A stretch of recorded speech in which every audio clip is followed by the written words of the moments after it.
रोज की तरह अपनी माता के निकट सोया हुआ बालक उठा और दूध प्राप्ति के लिए घोर वन में जाकर शिव की तपस्या करने लगा।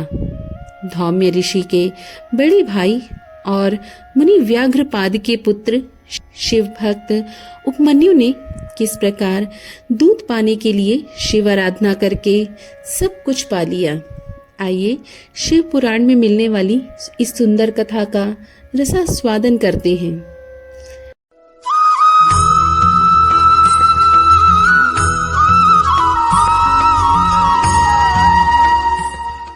हरे कृष्णा। एक बार ऋषिगणों ने वायुदेव से पूछा, हे वायुदेव, आप हमें भगवान शिव के परम भक्त उपमन्यु की भक्ति के विषय में बताइए। वायुदेव बोले, हे मुनियों, उपमन्यु परम तपस्वी व्याघ्रपाद मुनि के पुत्र थे, इसलिए भगवान शिव की परम भक्ति के कारण ही इन्हें शिव पुत्र कार्तिकेय और गणेश के समान शास्त्रों एवं ज्ञान की प्राप्ति हुई। जब उपमन्यु छोटे बच्चे थे तब उनकी माँ उनके पीने के लिए दूध का प्रबंध नहीं कर पाती थी। एक दिन जब उपमन्यु दूध पीने के लिए हट करने लगे तो माँ ने भुने हुए पिसे अनाज का आटा घोल कर दिया। उपमन्यु ने उसे पीने से मना कर दिया क्योंकि वह जान चुके थे कि उनकी माता ने दूध के नाम पर जो दिया है वह दूध नहीं है। उपमन्यु ने कहा, माँ, ये दूध नहीं है, मुझे दूध चाहिए, मैं दूध ही पीऊंगा। अपने पुत्र की बातें सुनकर माता की आंखों में आंसू आ गए और वह बोली, पुत्र, शिव भक्ति के बिना किसी भी वस्तु की प्राप्ति नहीं होती। इस संसार में सब कुछ उन्हीं की इच्छा से होता है। भला हम वनों में रहने वालों को दूध कहाँ से मिलेगा? तुम रोना बंद करो, मुझे इससे दुख पहुंचता है। तब अपनी माता के इस प्रकार के वचनों को सुनकर वह बालक उपमन्यु बोला, माते, मैं शिवजी को प्रसन्न करके ही दूध प्राप्त करूंगा। आप मुझे बताएं, शिव कहाँ रहते हैं और कैसे प्रसन्न होते हैं? तब माता ने कहा, पुत्र, भगवान शिव तो सर्वत्र विद्यमान है। वे ओम नमः शिवाय मंत्र द्वारा प्रसन्न होते हैं। माता ने समझाकर उपमन्यु को शांत तो कर दिया, परंतु बालक का जिज्ञासु मन शांत न हुआ। उसने अपने मन में शिव जी के दर्शन का निश्चय जो कर लिया था। उस रात जब वह अपनी माँ के साथ सोया हुआ था तभी उसकी आंख खुली और उसे लगा जैसे शिवजी उसे बुला रहे हैं। वह रात को ही घर से निकल गया। बालक ओम नमः शिवाय का जाप करता हुआ घने वनों में चला जा रहा था। उसे ना तो वन में भटक जाने का भय था और ना ही किसी हिंसक पशु द्वारा खा लिए जाने की चिंता। उसके मन में तो सिर्फ और सिर्फ भगवान शिव के साक्षात्कार का ही संकल्प था। चलते चलते ही रास्ते में उसे एक शिवालय नजर आया। बालक उपमन्यु ने शिवालय में प्रवेश किया और ओम नमः शिवाय का जाप करते हुए शिवजी की मूर्ति से लिपट गया। मूर्ति से लिपटकर वह रोता रहा। इस प्रकार 3 दिन बीत गए। बालक बेहोशी में भी मंत्र का जाप कर रहा था। एक पिशाच ने उस बालक को बेहोश देखा तो वह अपनी भूख शांत करने के लिए उसे उठा ले गया, परंतु शिव कृपा से एक सांप ने आकर पिशाच को डस लिया।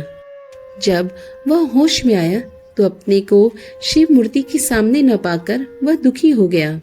वायुदेव बोले, ऋषिगण, बालक उपमन्यु रोते हुए भगवान शिव को ढूंढने लगा। उस समय वह भूख और प्यास से व्याकुल था। भगवान शिव ने जब अपनी दिव्य दृष्टि से देखा कि उनका परम भक्त उपमन्यु उनके दर्शनों के लिए भटक रहा है तो वे तुरंत उठकर जाने लगे। तभी देवी पार्वती जी ने उन्हें रोककर पूछा, स्वामी, आप कहाँ जा रहे हैं? तब शिव जी बोले, देवी, मेरा भक्त उपमन्यु मुझे पुकार रहा है। उसकी माँ भी रोती हुई उसे इधर उधर ढूंढ रही है। शिव जी यह बता ही रहे थे कि सभी देवता वहां आ पहुंचे। उन्होंने भगवान शिव पार्वती को प्रणाम किया और उनसे संसार में अमंगल कारक दुर्भिक्ष का कारण पूछा। तब शिव जी ने उन्हें बताया कि उपमन्यु की तपस्या पूरी हो चुकी है और मैं उसे ही वर देने जा रहा हूँ। तुम लोग अपने अपने स्थान पर जाओ। यह कहकर शिवजी देवराज इंद्र का रूप धारण करके ऐरावत पर सवार होकर बालक उपमन्यु के पास गए। भगवान शिव इंद्र के रूप में उपमन्यु के पास पहुंचे। बोले, बालक, हम तुम्हारे तप से प्रसन्न हैं। मांगो, क्या मांगना चाहते हो? उपमन्यु ने हाथ जोड़कर देवेंद्र को प्रणाम किया और बोला, हे देवेंद्र, आप मुझे भगवान शिव की भक्ति और श्रद्धा प्रदान कीजिए। अब देखिए ना, भगवान शिव कैसी कैसी लीला रचते हैं। यह सुनकर इंद्र रूपी शिव जानबूझकर अपनी ही निंदा करने लगे। यह सुनकर बालक उपमन्यु को क्रोध आ गया और उसने उन्हें उसी वक्त वहां से चले जाने को कहा। उपमन्यु की शिव भक्ति से प्रसन्न होकर शिवजी ने उन्हें साक्षात दर्शन दिए। शिवजी को सामने पाकर उपमन्यु उनके चरणों में गिर पड़ा और उनकी स्तुति करने लगा। तब उसे गोद में लेकर शिवजी बोले, उपमन्यु, मैं तुम्हारी भक्ति से प्रसन्न हूँ। मेरी कृपा से तुम्हारे सभी कष्ट दूर हो जाएंगे। तुम्हारा परिवार धनी हो जाएगा और तुम्हें दूध, घी और शहद आदि किसी वस्तु की कोई कमी नहीं रहेगी। फिर शिव पार्वती ने उपमन्यु को अविनाशी ब्रह्म विद्या, रिद्धि और सिद्धि प्रदान की। उन्हें पाशुपात व्रत का तत्व ज्ञान दिया और सदा यौवन संपन्न रहने का आशीर्वाद प्रदान किया। भगवान शिव के आशीर्वाद को पाकर उपमन्यु कृतार्थ हो गया और बोला, हे देवादिदेव महादेव, कल्याणकारी सर्वेषु, आप मुझे अपनी भक्ति का वर प्रदान करें। मेरी प्रीति आप में सदा बनी रहे। मैं संसार में आपकी भक्ति का प्रचार प्रसार करूं। शिव जी ने प्रसन्न होकर कहा, बालक, जैसा तुम चाहोगे वैसा ही होगा।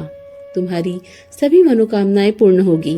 यह कहकर भगवान शिव देवी पार्वती सहित अंतर्ध्यान हो गए और उपमन्यु प्रसन्नता पूर्वक घर लौट आया। ऐसी ही सुंदर कहानियों को निरंतर सुनने के लिए चैनल को जरूर सब्सक्राइब करें। साथ ही नीचे दिए हुए कमेंट बॉक्स में जरूर बताएं कि आज की कहानी आपको कैसी लगी। जल्दी मिलते हैं एक नई कहानी के साथ। तब तक के लिए हर हर महादेव।